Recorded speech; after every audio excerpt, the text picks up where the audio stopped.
Πρεμιέρα την Δευτέρα για τις χειμερινές εκπτώσεις, οι οποίες αναμένεται να διαρκέσουν μέχρι και τις 29 Φεβρουαρίου.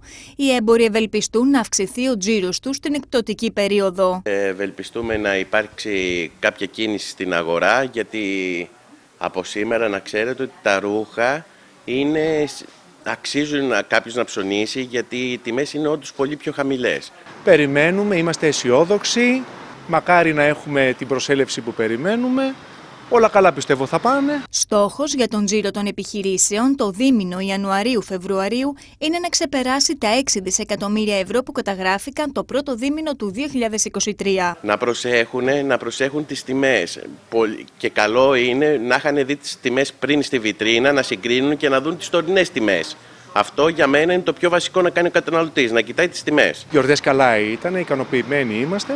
Περιμένουμε ο κόσμος να τους έχουν μείνει λεφτά, να ξοδέψει και στις εκπτώσεις. Όπως αναφέρουν οι έμποροι, τις ημέρες των εορτών κινήθηκε η καταναλωτική κίνηση σε πολύ καλά επίπεδα, ωστόσο δεν ήταν αρκετή ώστε να καλυφθεί η χασούρα των προηγούμενων μηνών. Περιμένουμε και με αγωνία και περιμένουμε και με αισιοδοξία τον κόσμο να επισκεφθεί τα καταστήματα, μιας και η χριστουγεννιάτικη περίοδος μπορεί για μερικούς να φαίνεται ότι δούλεψε, αλλά δεν είναι αυτή η οποία σώζει όλο το υπόλοιπο και προηγούμενο διάστημα, το οποίο δυστυχώς η αγορά μας δεν κινήθηκε ούτε στα επιτρεπτά, αλλά ούτε και στα αυτά τις προσδοκίες οι οποίες περίμενε η αγορά, έτσι ώστε να καλύψει τις υποχρεώσεις οι οποίες συνεχώς αναβάλλονται. Όπως επισημαίνουν παράγοντες της αγοράς, ρόλο συμμάχου των χειμερινών αγορών αναμένεται να διαδραματίσουν οι καιρικές συνθήκες, καθώς όπως όλα δείχνουν υποχωρούν οι ασυνήθιστα υψηλές για την εποχή θερμοκρασίες και τα πρώτα κρύα αναμένεται να κάνουν την εμφάνισή τους τα επόμενα 24 ώρα.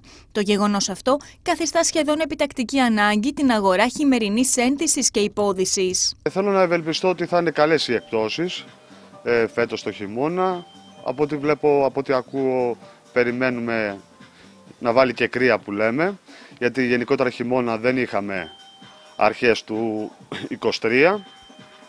Πιστεύω θα κινηθεί η αγορά, οι εκπτώσεις θα είναι πάρα πολύ καλές. Να σημειωθεί πως τα καταστήματα θα είναι ανοιχτά και τις Κυριακές 14 και 21 Ιανουαρίου από τις 11 το πρωί έως τις 8 το απόγευμα.